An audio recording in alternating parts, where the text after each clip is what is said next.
오늘의 말씀은 사사기 11장 1절부터 11절까지 말씀입니다. 길르앗 사람 입다는 큰 용사였으니 기생이 길르앗에게서 낳은 아들이었고 길르앗의 아내도 그의 아들들을 낳았더라. 그 아내의 아들들이 자라매 입다를 쫓아내며 그에게 이르되 너는 다른 여인의 자식이니 우리 아버지의 집에서 기업을 잇지 못하리라 한지라. 이에 입다가 그의 형제들을 피하여 돕 땅에 거주하매 잡류가 그에게로 모여와서 그와 함께 출입하였더라. 얼마 후에 암몬 자손이 이스라엘을 치려하니라. 암몬 자손이 이스라엘을 치려할 때에 길르앗 장로들이 입다를 데려오려고 돕 땅에 가서 입다에게 이르되 우리가 암몬 자손과 싸우려 하니 당신은 와서 우리의 장관이 되라 하니 입다가 길르앗 장로들에게 이르되 너희가 전에 나를 미워하여 내 아버지 집에서 쫓아내지 아니하였느냐? 이제 너희가 환난을 당하였다고 어찌하여 내게 왔느냐 하니라. 그러므로 길르앗 장로들이 입다에게 이르되 이제 우리가 당신을 찾아온 것은 우리와 함께 가서 암몬 자손과 싸우게 하려 함이니 그리하면 당신이 우리 길르앗 모든 주민의 머리가 되리라 하매 입다가 길르앗 장로들에게 이르되 너희가 나를 데리고 고향으로 돌아가서 암몬 자손과 싸우게 할 때에 만일 여호와께서 그들을 내게 넘겨주시면 내가 과연 너희의 머리가 되겠느냐 하니 길르앗 장로들이 입다에게 이르되 여호와는 우리 사이의 증인이시니 당신의 말대로 우리가 그렇게 행하리이다 하니라. 이에 입다가 길르앗 장로들과 함께 가니 백성이 그를 자기들의 머리와 장관을 삼은지라. 입다가 미스바에서 자기의 말을 다 여호와 앞에 아뢰니라. 오늘 본문은 길르앗 사람 입다에 대해서 소개하면서 시작이 됩니다. 우리가 성경을 읽다 보면 이 고유명사가 나올 때 상당히 좀 어렵게 느껴질 때가 있죠. 고유명사라고 하는 것은 사람의 이름을 가리키거나 또는 지명을 가리키거나 나라 이름을 가리키거나 할 때 쓰입니다.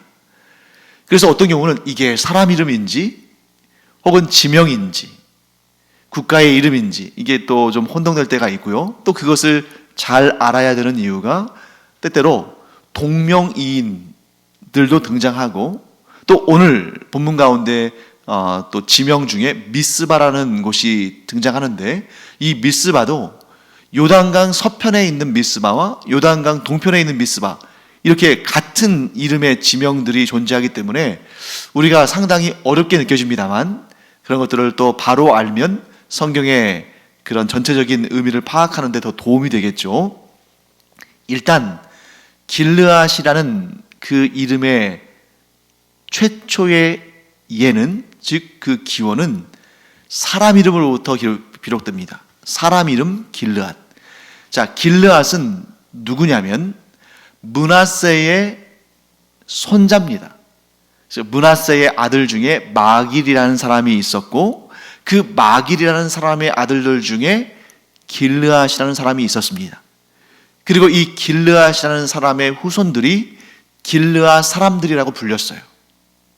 그러니까 므낫세라는 사람은 므낫세 지파의 조상이 되는 거고 마길이라는 사람은 좀 건너뛰고 길르앗이라는 사람은 길르앗 사람들의 조상이 되는 겁니다.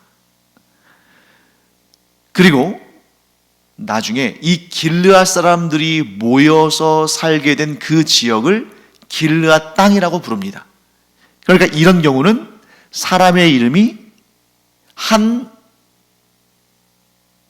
사람들의 무리에 대표하는 이름이 된 것이고 즉 그 가문의 이름이 된 것이고 또한 그들이 모여 사는 땅의 고유명사가 된 즉 땅 이름이 된 그 지역의 이름이 된 그런 경우죠. 그러니까 계속 이 길르앗 나오는데 그때마다 우리는 이게 어떤 사람의 이름인지 어떤 지역의 이름인지를 좀 구분할 수 있어야 됩니다. 자, 길르앗은 요단 동편에 있던 땅입니다. 그런데 오늘 길르앗이라는 이름이 또 등장합니다. 그는 누구냐면 입다의 아버지 이름이 또 길르앗이에요. 자, 길르앗 가문이 있고 길르앗이라는 땅이 있고 또 길르앗이라는 사람이 또 등장하네요. 가문의 이름, 땅의 이름, 사람의 이름. 똑같은 길르앗인데 이 짧은 본문 안에 세 가지 용례가 나옵니다. 가문 이름, 땅 이름, 사람 이름. 그래서 이 길르앗이라는 사람은 누구냐면 입다의 아버지인데 이 길르앗 가문에는 길르앗이라는 이름이 대대로 많이 있었을 거예요. 그러니까 길르앗이라는 사람 한 사람만 있었던 것이 아니라 이 이스라엘 사람들은 자기의 조상들 가운데에 있었던 이름을 또 반복해서 많이 사용합니다. 이게 이제 성경에 족보를 볼 때 우리가 이 사람 어디서 봤는데 또 나오네? 그런 이유가 대대에 걸쳐서 같은 이름들이 많이 쓰였기 때문이에요. 그런데 이 길르앗이라는 사람이 참 안타까운 그런 일을 벌입니다. 이게 뭐냐면 길르앗이라는 사람에게 부인이 있었습니다. 본처가 있는 거죠. 그 본처가 있으면 그 본처와 사이좋게 지내고 그와 같이 또 혼인의 서약을 계속 잘 지켰으면 좋겠는데 또 첩도 아니고 기생과의 사이에서 아들을 낳습니다. 이미 본처와의 사이에서 아들들을 많이 낳았어요. 그런데 또 기생과의 관계에서 또 자식을 얻습니다. 그러니 여러분, 그 본처의 아들들이 이 기생으로부터 나온 아들인 입다를 얼마나 싫어하고 미워했겠습니까? 그러니 이 입다의 어린 시절이 어떠했을지, 그 고통이 어떠했을지, 죄는, 잘못은 그 아버지 길르앗이 저질렀는데 고통은 누가 받아요? 아무 죄 없는, 물론 사람은 모두 죄인입니다만 그 일과 관련해서는 어떤 죄도 저지르지 않은 입다가 고통을 당하는 것입니다. 그들이 어느 정도 장성했을 때 입다의 배다른 형제들, 곧 이복 형제들이 입다를 괴롭히기 시작합니다. 뭐라고 말하냐면 너는 우리와 함께 아버지의 유업을 이어갈 수 없다. 곧 너는 우리 아버지의 기업을 이어받을 수 없다. 다른 말로 쉽게 말하면 너는 우리와 함께 아버지의 유산을 상속받을 수 없다. 너는 근본적으로 천하고 우리와는 상대할 수 없는, 우리와 같은 선에서 논할 수 없는 그러한 아주 부정한 자니까, 기생의 아들이니까 우리와 같이 아버지의 기업을, 아버지의 유산을 나눌 생각은 꿈꾸지도 말아라. 이렇게 얘기하는 거죠. 이것은 간단한 예고, 이 성경 본문에 나오지 않은 그 얼마나 오랜 세월 동안 얼마나 비참하고 얼마나 괴로운 삶을 살았을까. 입다를 향해서 우리는 참 긍휼한 마음을 갖지 않을 수 없습니다. 얼마나 괴로웠던지 입다가 아버지의 집을 떠나서 돕당이라는 곳에 가서 거주합니다.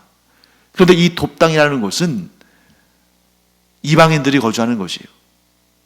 즉 하나님을 경외하는 그런 사람들이 아니라 이 땅은 이 당대에 이방족 속들이 거주하는 그런 곳이었습니다. 그래서 그곳에 갔는데, 우리 이건 좀 좋지 않은 그런 표현일 수도 있습니다만 우리 이런 말 많이 하잖아요. 끼리끼리 어울린다고. 그러니까 이 입다가 가정에서도 미움을 받고 또 그 마을 사람들한테도 미움을 받고, 그래서 쫓겨나고, 뭐 그 쫓겨날 때 물론 이제 입다가 뛰쳐나온 것이기도 하겠습니다만 그가 뭘 얼마나 가지고 나올 수 있었겠습니까? 빈털터리로 나왔겠죠.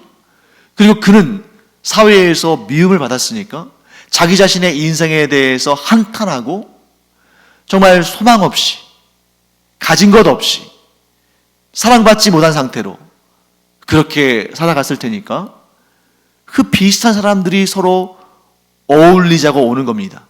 그래서 지금 오늘 본문의 3절 말씀을 보시면 뭐라고 되어 있냐면 잡류가 그에게로 모여와서 그와 함께 출입하였더라.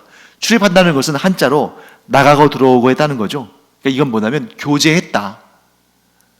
서로 친하게 지냈다 하는 겁니다. 어떤 사람들과요? 잡류와. 잡류라는 말이 정확히 어떤 의미인지를 몰라도 그 말을 딱 들었을 때 좋은 의미가 아니라는 것은 직감적으로 느껴지지 않습니까? 이 잡류라는 말은 히브리어로 아나심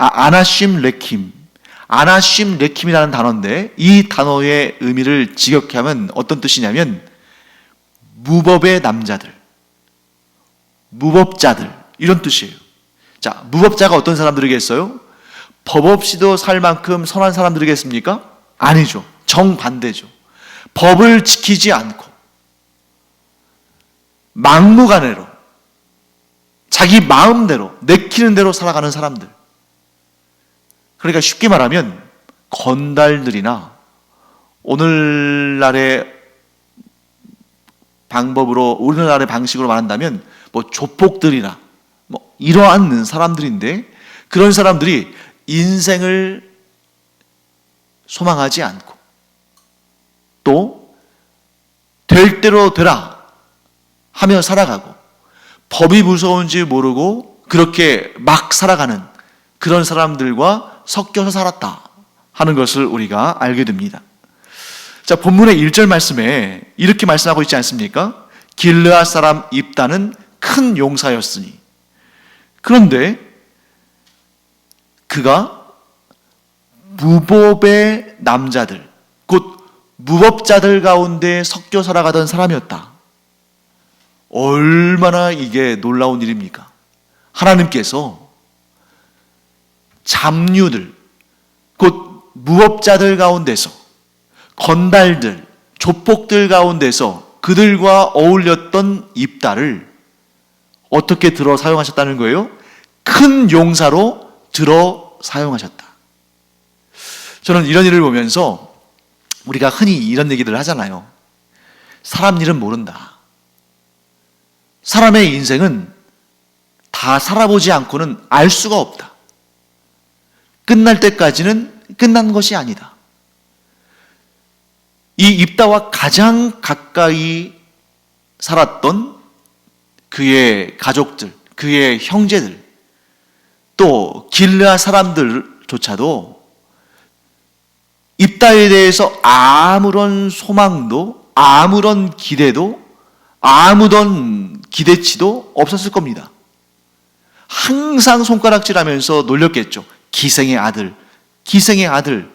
그러면서 그를 존귀하게 여긴 사람은 아무도 없고 늘 그를 향해서 손가락질하고 비방하고 욕하고 그래서 뭐 이 길르앗 땅에 무슨 좋지 않은 일 발생하면 전부 그 일의 원인을 밝히지도 않고 어쩌면 이 입다를 향해서 그에게 누명을 씌우고 뭐 이럴 수도 있었던 거 아닐까 싶습니다.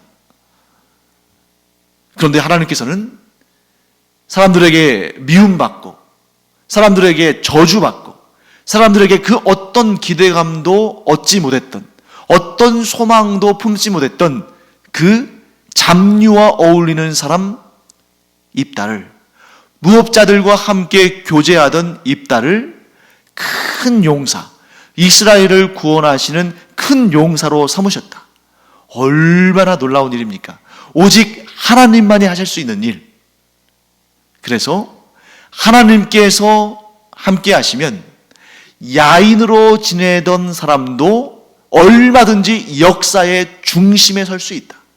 야인들이 어떤 사람이에요? 중심부에 들어오지 못해서 들에서 광야에서 떠돌면서 그야말로 오늘 말씀처럼 잡류와 같이 지내면서 인생을 한탄하고 사회에 부적응하고 법과는 관계가 없고 법을 어기면서 살아도 아무런 가책을 느끼지 못하는 그런 야인 시대와 같은 그런 야인의 삶을 살던 입다였지만 하나님께서 그를 들어 사용하시니 그가 큰 용사가 돼서 이스라엘을 구원하는 하나님의 손길로, 하나님의 구원자로 쓰임받았다 하는 것을 우리가 보게 되는 것입니다.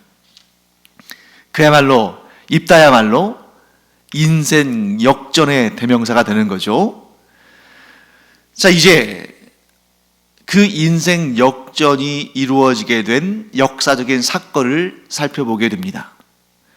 다시는 보지 않을 것처럼 서로 다시는 보지 않겠다 했던 입다와 길르앗 사람들이 만나는 계기가 발생합니다. 그 일은 무엇이었냐면 암몬 사람들이 이스라엘을 괴롭히고, 그래서 이스라엘과 암몬이 이제는 전쟁을 치러야 되는 그런 상황에 처하게 된 것입니다. 그때 길르앗 장로들이 입다가 있는 돕당으로 찾아왔습니다. 그들은 입다에게 이렇게 말하죠. 우리가 암몬 자손과 이제 싸워야 되는데 당신이 와서 우리의 장관이 되라.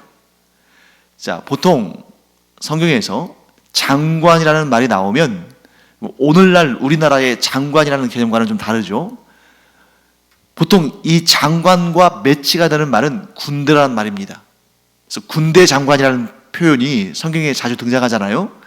그래서 네가 와서 우리의 군대, 이 길르앗 땅의 군대의 사령관이 되어달라. 총사령관이 되어서 이 군대를 이끌고 우리를 위해 싸워달라. 암몬과의 전쟁에 우리를 위해서 당신이 군사령관으로서 일해달라. 이렇게 부탁하는 것입니다. 그때 입다가 그들에게 쏘아붙였습니다. 당신들은 나를 미워하여 내 아버지 집에서 나를 쫓아내지 않았습니까?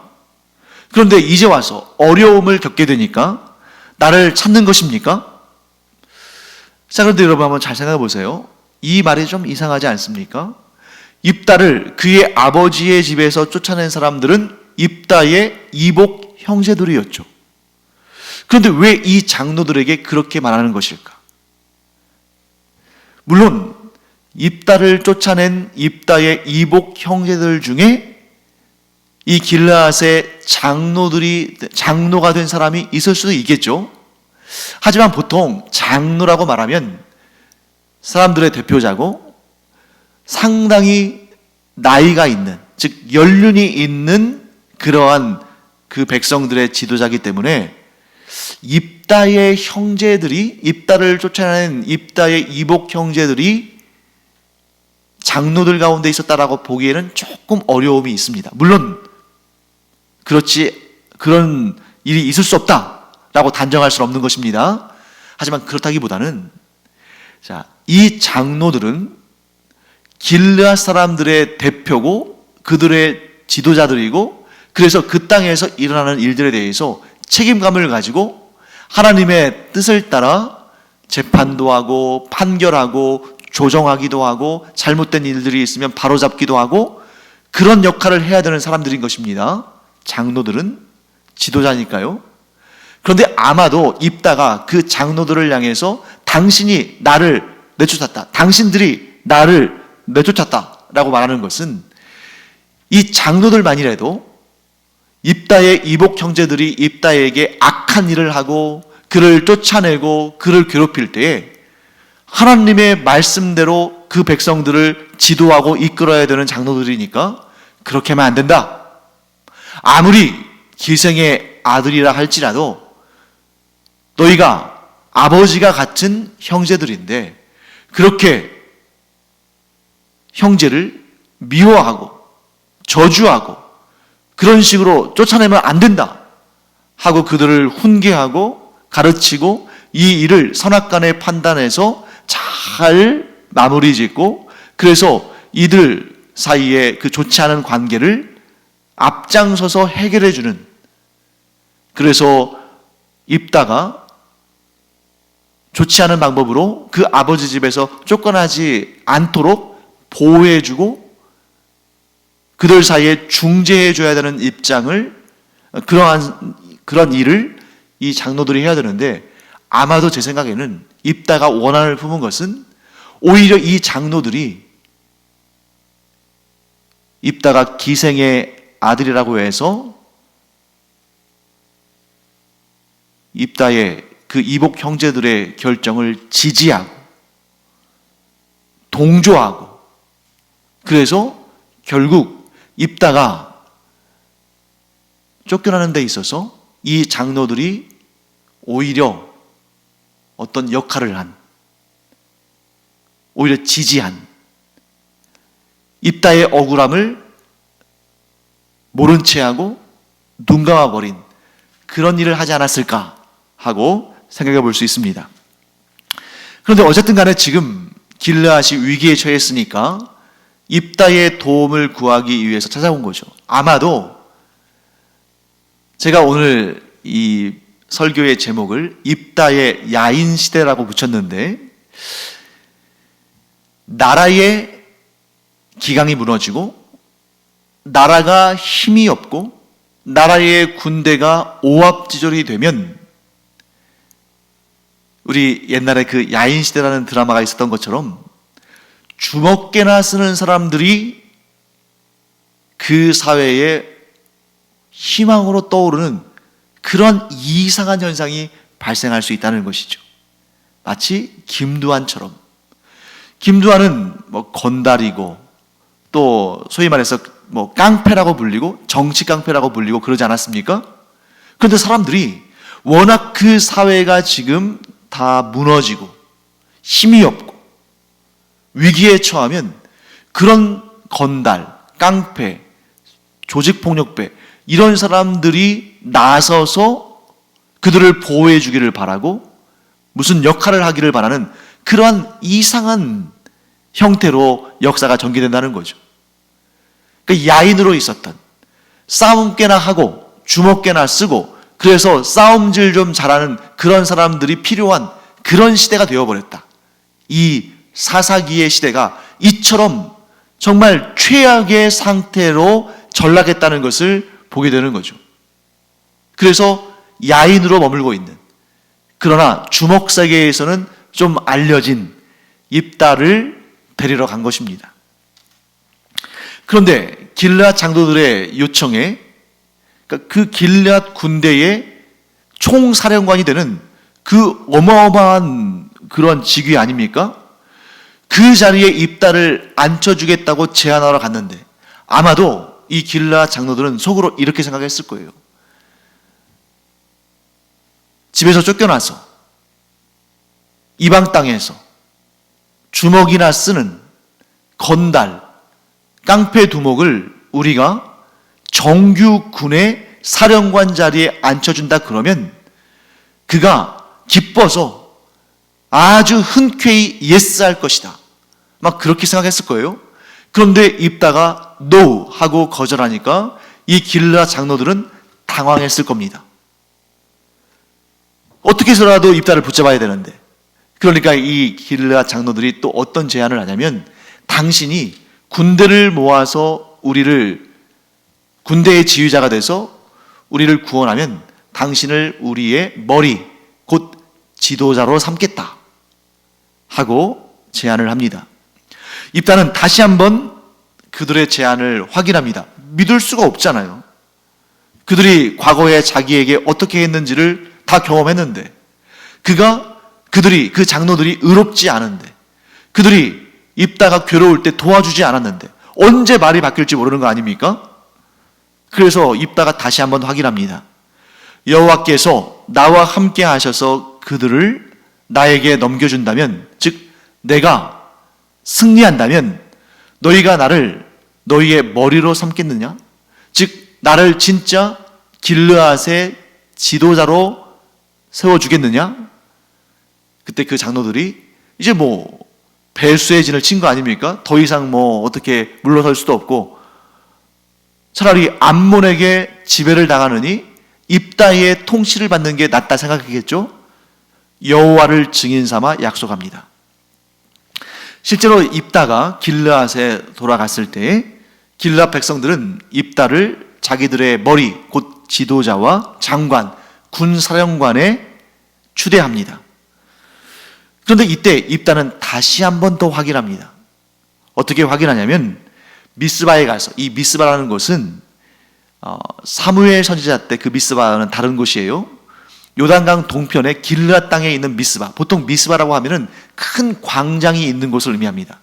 그 큰 광장에 있는 곳에 이 길르앗 사람들을 아마 모아놨겠죠. 추대를 받았으니까 거기에서 여호와 앞에서 자신의 말을 다시 한번 아뢰습니다. 그 얘기는 뭐냐면 이 길르앗 사람들이 나를 그들의 지휘자와 그들의 지도자와 군 사령관으로 세웠는데 하나님께서 증인이 되어 주십시오 하고 하나님 앞에 아뢰는 것이죠. 자, 이처럼 입다는 불우한 가정 환경 가운데서 태어나고 자라났으며 이복 형제들에게 쫓겨났고 그 억울함과 세상으로부터 받는 그 편견, 그런 것 때문에 너무 힘든 유아기와 청소년기와 청년기를 살았고, 그래서 그는 불량스러운 사람들과 어울려서 주먹개나 쓰는 그런 사람으로 인생을 허비하는 것처럼 보였지만 놀라운 비결 무엇입니까? 하나님께서 그를, 잡류와 함께 있던 그를 큰 용사로 들어 사용하신 데는 놀라운 비결이 그 안에 있었다. 그 이유가 분명히 있었다.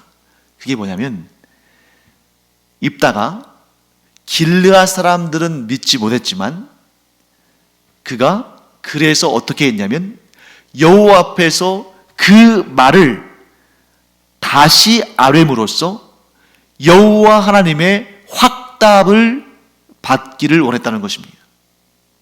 뭘 의미하냐면 입다가 사람들에 대해서는 믿음을 갖지 못했지만 그의 과거가 그를 그렇게 만들었죠. 하지만 하나님은 믿었다는 것입니다. 그가 잡류들과 함께 생활하면서 그의 인생이 참 처절하고 바닥까지 떨어져서 나뒹구는 그런 인생처럼 보였지만 그 마음속에는 하나님을 신뢰하고 하나님을 믿는 그런 마음은 버리지 않고 유지하고 있었다, 붙들고 있었다 하는 것을 알게 됩니다. 그렇기 때문에 그가 여호와 앞에 나가서 자기의 말을 아뢰면서 하나님께서 증인이 되어 주셔서 하나님께서 길르앗 사람들과 나 사이에 증인이 되어 주셔서 이 약속이 지켜지게 하옵소서 하고 하나님께 말씀을 드리고 하나님을 붙드는 삶을 살았다는 것입니다. 이것이 바로 비결이다. 사랑하는 성도 여러분, 세상은 우리를 배반하고 우리에게 대해서 편견을 갖고 우리를 조롱하고 우리를 괴롭힌다 할지라도, 심지어 우리를 쫓아내려 하고 우리를 저주하려 한다 할지라도 우리가 하나님을 향한 믿음을, 하나님을 향한 신뢰함을, 하나님을 의지함을 저버리지 않는다면, 놓치지 않는다면, 끝까지 우리가 우리의 삶 가운데 하나님을 붙들고 있다면 하나님은 얼마든지 야인으로 지내던 입다를 이스라엘의 그 길르앗 땅의 최고 지도자요 군사령관으로 큰 용사로 삼으신 것처럼 우리 안에 하나님을 향한 믿음을, 우리 안에 하나님을 향한 의지함을 놓치지 않는다면 하나님께서는 우리를 얼마든지 들어 사용하신다. 반드시 기억하기 바랍니다. 이 사실을 대표적으로 보여주는 인물이 바로 입다입니다. 하나님께서 입다를 들어 사용하실 수 있으시다면 우리 곧 하나님을 경외하고 하나님께 예배의 단을 쌓고 하나님께 기도하며 하나님을 기쁘시게 하는 삶을 살려고 애쓰는 우리를 얼마든지 더 풍성한 은혜 가운데 우리를 사용하지 않으실까, 이런 기대감을 갖게 되는 것이죠. 사랑하는 성도 여러분, 우리의 자존감이 떨어질 때, 사람들이 우리를 괴롭히고 그래서 우리가 고통과 절망 가운데 있을 때도 우리가 반드시 놓쳐서는 안 되는 존재가 있습니다. 그게 누굽니까? 바로 하나님이다. 우리가 아무리 처절하고 아무리 절망적인 상황에 놓인다 할지라도 우리가 사람들에 대해서 어떤 기대감을 가질 수도 없고 그 사람들이 우리를 향해서 조롱하고 멸시하고 핍박하고 저주한다 할지라도 우리가 결코 포기해서는 안 되는, 우리가 결코 놓쳐서는 안 되는 그 유일한 존재, 바로 하나님이시다. 하나님을 끝까지 우리가 믿고 의지하고 붙들고 소망하면 반드시 하나님께서는 우리를 들어 존귀하게 사용하신다. 이 믿음 변치 않고 우리 가운데 늘 항상 함께 있기를 간절히 축원합니다. 기도하겠습니다. 하나님 감사합니다. 입다가 그렇게 비참한 상황 가운데에 정말 인생에 소망이 없는 사람처럼 살았지만 그 안에 하나님을 향한 믿음과 하나님을 향한 의지함을 놓치지 않았을 때에 하나님께서 그를 들어 큰 용사로 사용하셔서 이스라엘을 구원하시는 것을 봅니다. 저희가 그런 믿음, 어떤 상황과 환경 가운데서도 어떤 처절한 상황 가운데서도 하나님을 놓치지 않는 그런 믿음을 갖게 하여 주시옵소서. 감사드리며 예수님의 이름으로 축복하며 기도합니다. 아멘. 기도하는 시간입니다. 어떤 상황과 환경 가운데서도 나는 하나님을 향한 믿음을, 하나님을 의지함을, 하나님을 소망함을 놓치지 않겠노라. 그래서 우리는 기도하는 거죠. 이 기도에 하나님께서 응답하시기를 축원합니다. 기도하겠습니다.